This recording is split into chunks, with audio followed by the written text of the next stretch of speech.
wabarakatuh. Salam sejahtera untuk kita semua. Perkenalkan, saya Fadli Yasar Arfan, salah satu dosen program studi ilmu hukum di Fakultas Ilmu Sosial Ilmu Politik dan Hukum Universitas Sulawesi Barat. Saya salah satu pengampu pada mata kuliah hukum pidana bersama Bapak Andi Harpa SHMH. Dan ada pun beberapa mata kuliah lain yang saya ampu dan saya ajarkan di program studi ilmu hukum, yaitu yang pertama pengantar hukum Indonesia, yang kedua hukum pidana, yang ketiga kriminologi hukum, yang keempat praktek peradilan pidana, yang kelima hukum perlindungan anak dan perempuan, dan yang keenam hukum pidana korupsi. Mata kuliah hukum pidana ini bernilai 4 SKS dan diajarkan pada semester genap atau semester 2 di program studi ilmu hukum Universitas Sulawesi Barat. Adapun capaian pembelajaran lulusan atau CPL dalam mata kuliah hukum pidana ini yaitu di bagian kompetensi umum. Bagian sikap yaitu yang pertama berperan sebagai warga negara yang bangga dan cinta tanah air, memiliki nasionalisme serta rasa tanggung jawab pada negara dan bangsa. Di bagian kedua, penguasaan pengetahuan, yakni mengetahui konsep teoritis dan prinsip hukum dan dapat memanfaatkan ilmu pengetahuan, teknologi dan seni atau biasa disebut IPTEX yang berorientasi pada percakapan hidup atau life skills untuk menghadapi perkembangan hukum di masyarakat. Kemudian masuk di bidang keterampilan khusus, mahasiswa diharapkan mampu menganalisis permasalahan hukum nasional dan internasional. Selanjutnya, mampu memberikan nasihat hukum melalui konsultasi dan bantuan hukum kepada masyarakat. Kemudian, mahasiswa diharapkan mampu memberikan penyuluhan hukum kepada masyarakat. Selanjutnya, masuk kepada bagian keterampilan umum. Pada capaian pembelajaran lulusan atau CPL, mahasiswa diharapkan mampu mengambil keputusan secara tepat dalam konteks penyelesaian masalah di bidang keahliannya berdasarkan hasil analisis informasi dan data. Selanjutnya, dalam capaian pembelajaran lulusan atau CPL di dalam bidang kompetensi khusus yaitu yang pertama, mahasiswa mampu mengaplikasikan prinsip-prinsip dasar ilmu hukum. Kemudian yang kedua, mahasiswa mampu menganalisis dan memecahkan permasalahan hukum, baik itu dalam ranah hukum privat maupun publik. Yang ketiga, mahasiswa mampu memiliki kemampuan untuk bisa praktik dalam dunia praktisi hukum. Selanjutnya, capaian pembelajaran mata kuliah atau CPMK dalam mata kuliah hukum pidana. Setelah mempelajari mata kuliah ini, mahasiswa mampu memahami arti penting dari hukum pidana dan pemidanaan. Kemudian diharapkan mahasiswa mampu memahami sejarah perkembangan konsep hukum pidana di Indonesia. Selanjutnya, mampu memahami ruang lingkup hukum pidana dan pemidanaan serta dapat mengidentifikasikan dan mengenal jenis-jenis tindak pidana, kemudian pertanggungjawaban pidana, dan kemudian masalah politik kriminal pada hukum pidana dan pemidanaan di Indonesia. Pada mata kuliah hukum pidana ini, mahasiswa belajar tentang pengantar hukum pidana, sejarah hukum pidana Indonesia, kemudian berlakunya hukum pidana, dan masalah delik, subjek hukum pidana itu apa, dan kemudian mengenal yang namanya jenis-jenis tindak pidana seperti delik percobaan, delik pernyataan, delik perbarengan, dan delik pengulangan. Dan kemudian dilanjutkan pada materi selanjutnya yaitu pertanggungjawaban pidana, kemudian masalah politik kriminal dan beberapa bentuk delik tertentu dalam KUHP. Pada pengantar hukum pidana membahas mengenai poin pertama itu pengertian dan ruang lingkup hukum pidana.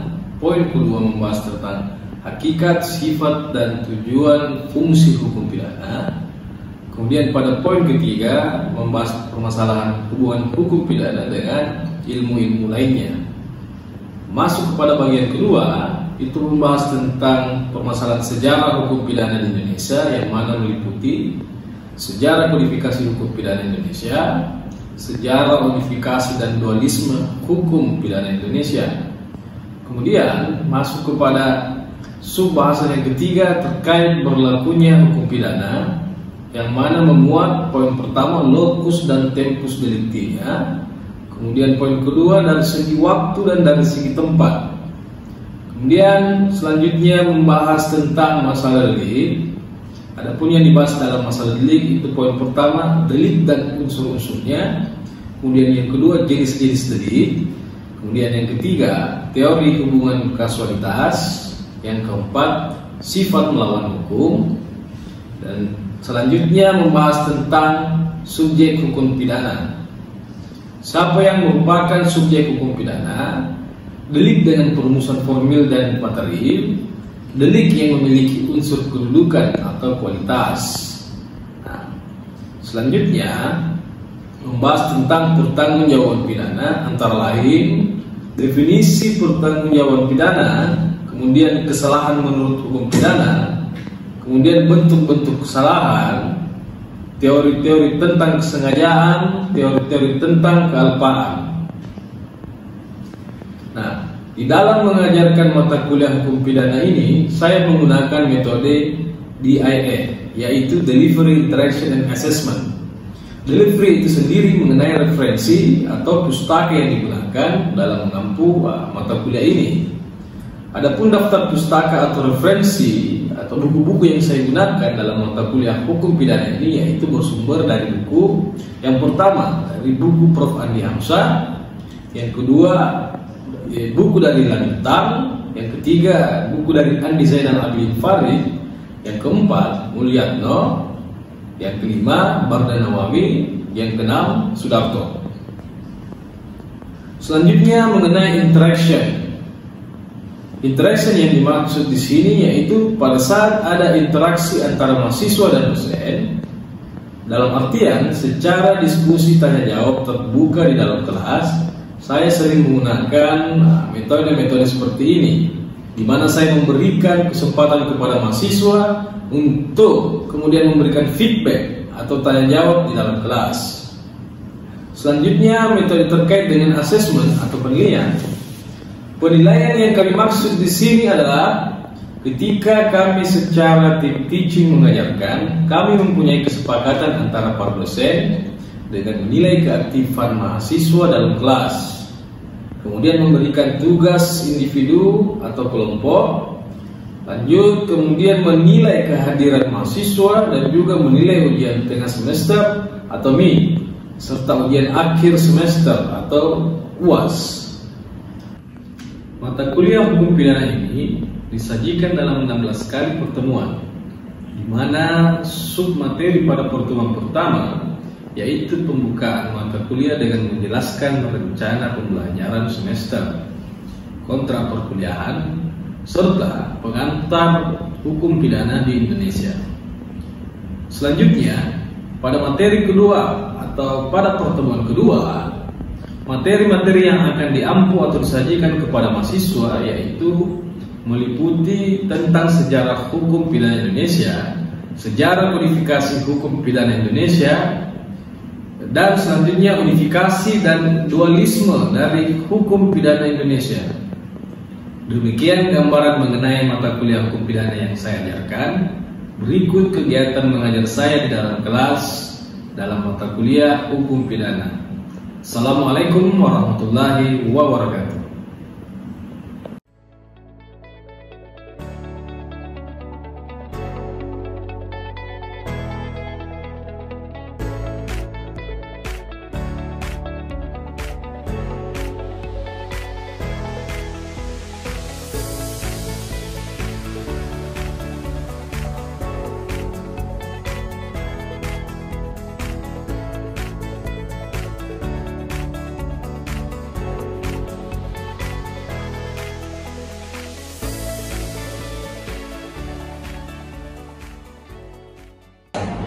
Ya, bismillahirrahmanirrahim. Assalamualaikum warahmatullahi wabarakatuh. Waalaikumsalam warahmatullahi wabarakatuh. Dan selamat siang adik-adik, khususnya untuk angkatan 2023 kelas D.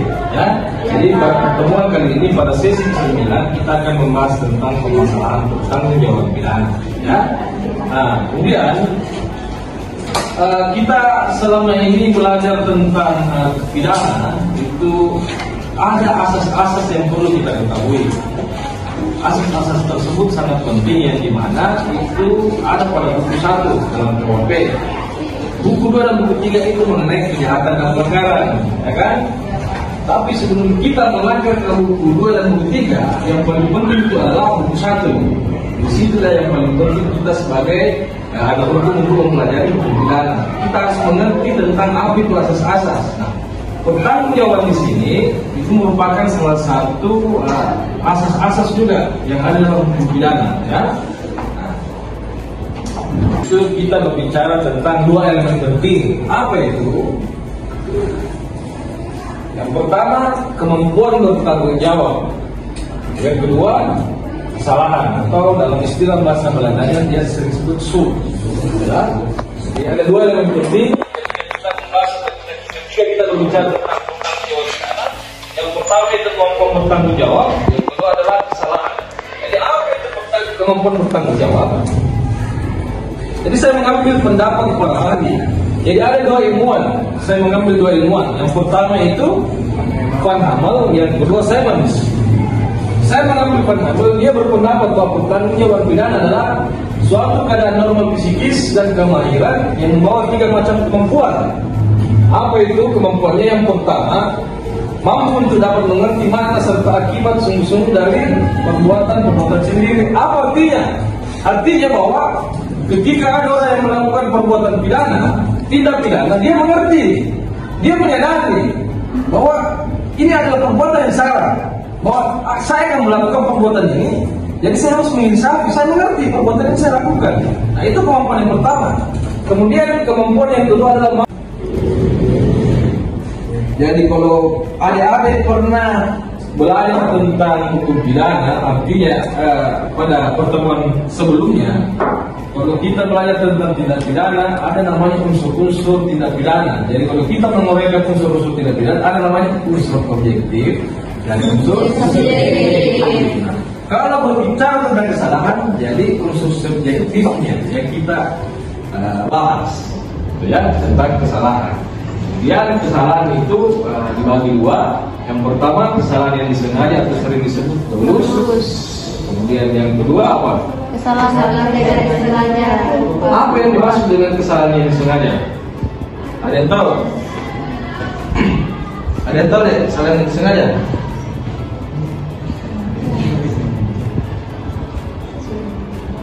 Ada yang tahu kesalahan yang disengaja? Sengaja sebagainya. Ada? Kita sambil minum ya. Curi.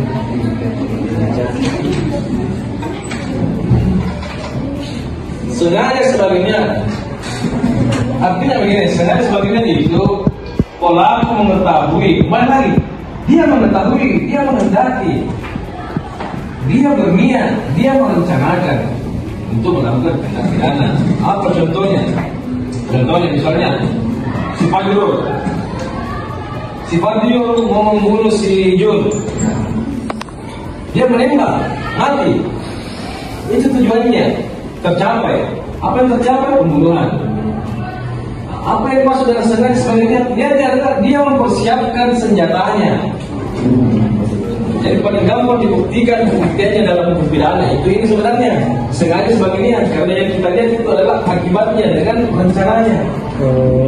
Pembunuhan berencana. Contohnya itu paling pokoknya apa saja yang direncanakan, dia sudah masuk kategori ini sengaja sebagainya. Gitu. Ngerti? Pahami? Kemudian sengaja sadarkan pasti apa itu bunyinya?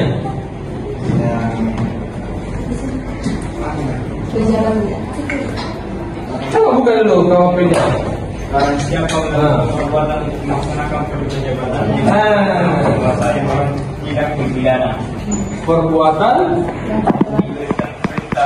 diberikan perintah melaksanakan perintah jabatan. Apa artinya? Sama Pak. Ya, saya bagaimana juga? Polisi yang mengejar DPO terus ditembak Pak. Kan masuk pengajar tapi tidak Ya dibilang. seharusnya kan dia masuk tidak pidana penganiayaan atau pembunuhan makanya. Tapi karena ada jabatan yang melekat perintah tugas, karena wewenangnya dia tidak bisa dimintai bertanggung jawab. Sekarang perintah jabatan. Nah, terus bagaimana itu dengan kasusnya yang kemarin sombong? Si siapa? Elisa. Bagaimana kira-kira itu? Kan ketika dia melakukan pembunuhan itu, mengeksekusi mati, itu kan dia melekat bahwa ada perintah atasannya, perintah jabatan. Tapi apa? Di situ Pak, itu Eliezer memang menjalankan tugas dari jabatannya, tapi tidak dalam waktu prosedur kerjanya Pak, bukan Baru di luar. Dia di luar dari yang disuruhkan oleh jabatan secara resminya. Ya. Kemudian apa lagi? Selain itu pasal berapa? Pasal apa lagi? Pasal 49 apa kalau 49? Coba buka apa pasal 49? Novel, apa? Gaya pas overma, kalau tidak salah ya? Iya Pak. Apa itu overma?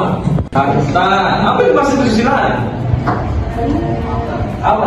Ya, perbuatan bahwa apa yang ada di AD itu khususnya untuk perempuan ya, itu bisa selalu dikenakan pasal itu, pasal 9 tadi.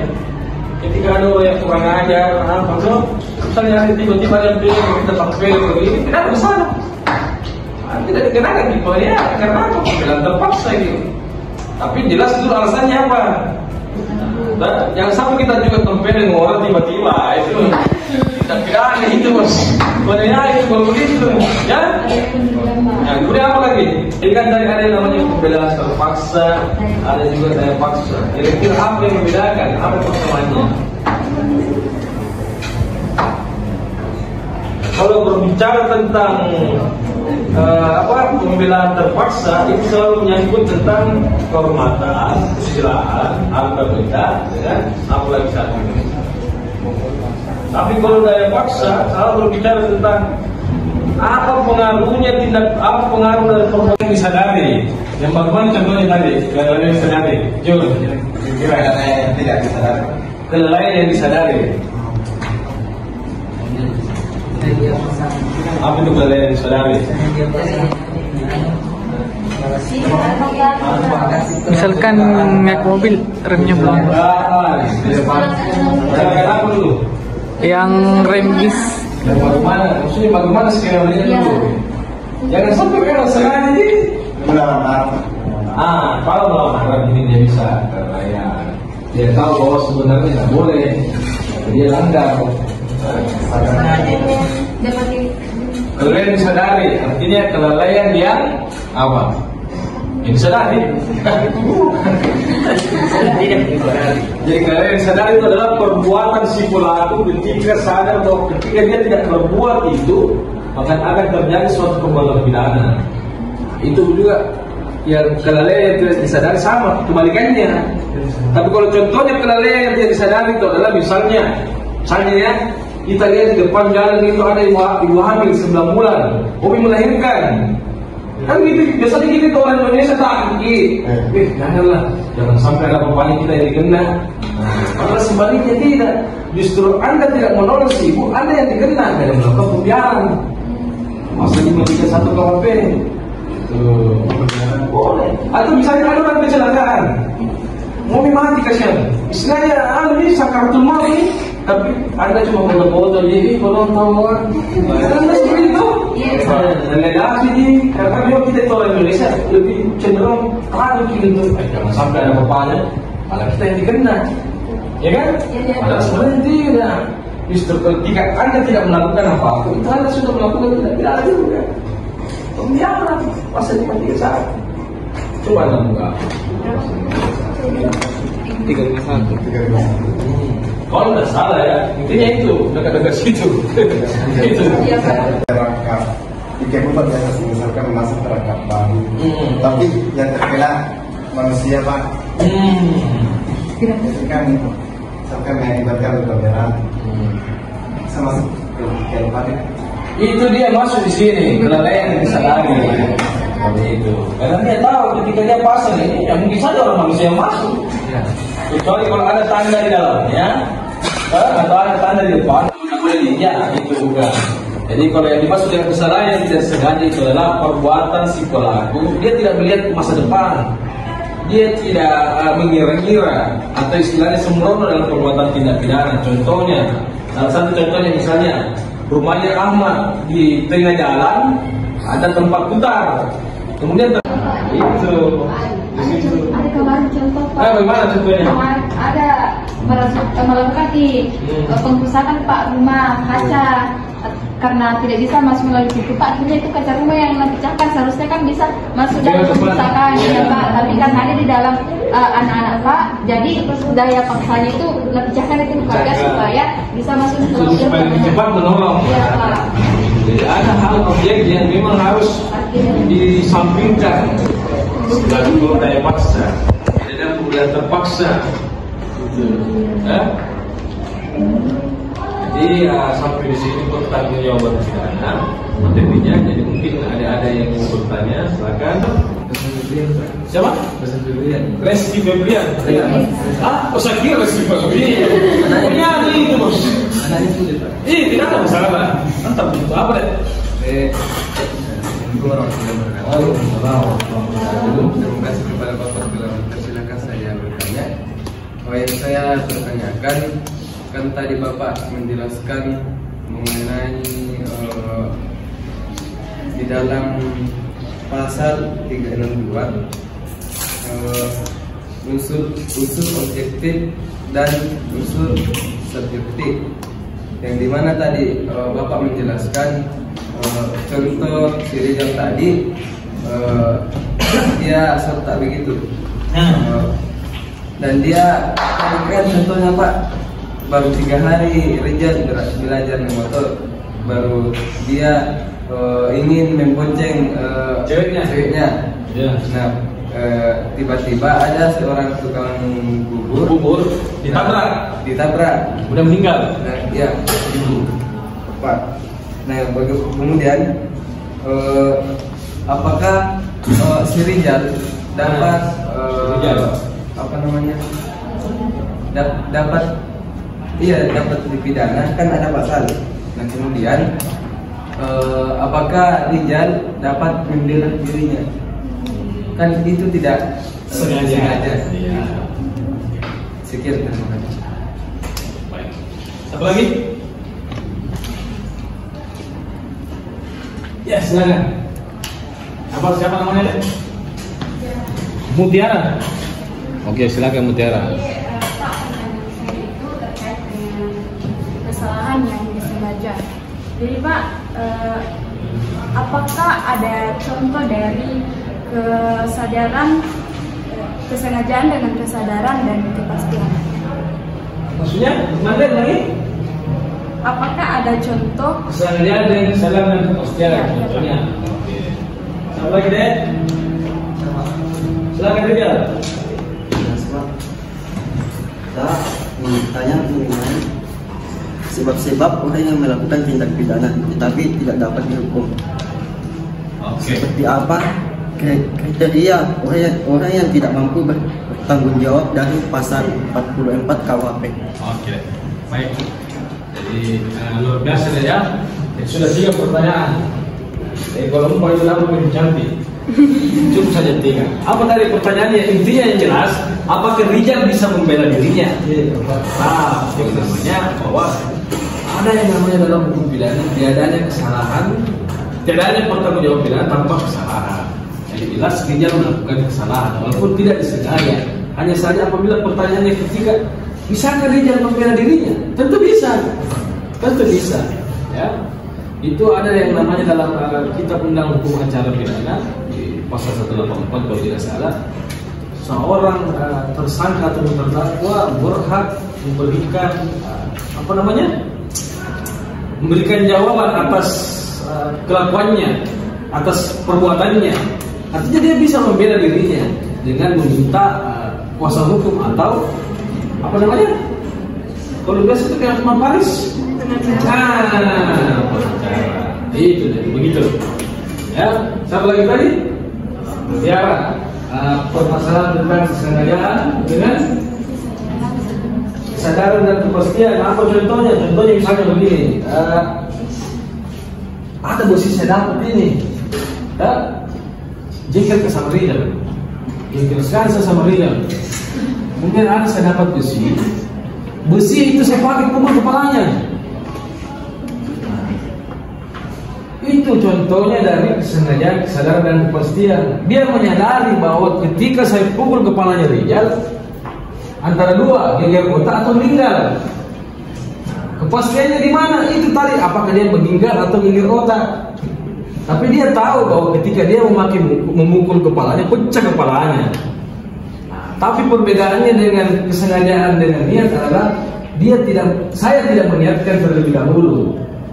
Saya tidak merencanakan terlebih dahulu. Ada kebetulan pas di tempat saya dapat palu-palu atau besi, udah saya pukul kepalanya Rijal. Tapi saya menginsafi, saya menyadari bahwa ketika saya pukul kepalanya Rijal, dia berdarah antara dua. Kalau bukan lagi otak, meninggal. Gitu. Ya, itu contohnya yang paling simpel. Contoh yang kedua juga, misalnya pencuri. Rijal itu tadi kan sudah masih tadi, dia masih ada niat tapi dia belum melakukan. Tapi ketika dia sudah mengambil, itu sudah mencakupi mewujudkan perbuatan pidananya.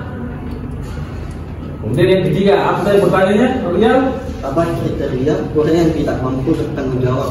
Apa kriteria orang yang tidak mampu bertanggung jawab dari pasal 44 KUHP? Kriteria adalah pertama, jiwanya itu cacat. Dalam artian jiwanya cacat di sini itu menurut Pompe bahwa dia sudah dari lahir dia itu sudah menderita bisu, tuli atau keterbelakangan mental. Yang kedua itu apa? Yang kedua adalah selain dia cacat dari lahir, dia juga mengalami yang namanya penyakit epilepsi atau gila biasanya. Orang-orang tersebut tidak bisa dimintai bertanggung jawaban pidana. Ada kemarin kasusnya itu ya di Majene. Kebetulan di Majene juga sampingnya rumah sakit. Orang gila, dia parahnya orang. Orang ini sampai mendapat sekitar 20 jahitan. 20 jahitan. Tapi dilepas sama dari polisi, dia tidak ditahan. Nah, karena dia mengenai unsur tersebut pasal 44 KUHP bahwa dia tidak mampu bertanggung jawab sama sekali. Itu. Siapa saja yang tidak bisa diminta bertanggung jawab, anak-anak juga. Umur 12 tahun sampai 18, dia tidak diminta bertanggung jawab pidana. Ya, paham? Masih ada yang bertanya lagi, silakan. Sebetulnya masih ada yang penasaran dengan pertanggung jawab pidana, jadi jelas. Jadi kalau kita maksudnya kalau saya menarik kesimpulan ya, pertanggung jawab pidana ini yang pertama itu harus ada orangnya, subjek deliknya. Yang kedua adalah kesalahannya. Yang ketiga, batas usianya sudah cukup untuk dimintai pertanggung jawab pidana. Nah, seperti yang saya bilang tadi, kalau masih anak-anak dia tidak bisa dimintai pertanggung jawab pidana. Ya. Batas usia menurut KUHP itu berapa? Berapa tahun? Dalam sistem peradilan pidana anak itu 18 tahun ke atas baru bisa dimintai pertanggung jawab pidana. Ya. Ke bawah itu tidak, dia tidak dimintai, tapi tetap diproses secara peradilan anak. Kalau sudah tidak ada lagi pertanyaan, ya nanti kita sambung lagi nih Pak. Assalamualaikum warahmatullahi wabarakatuh. Waalaikumsalam warahmatullahi wabarakatuh.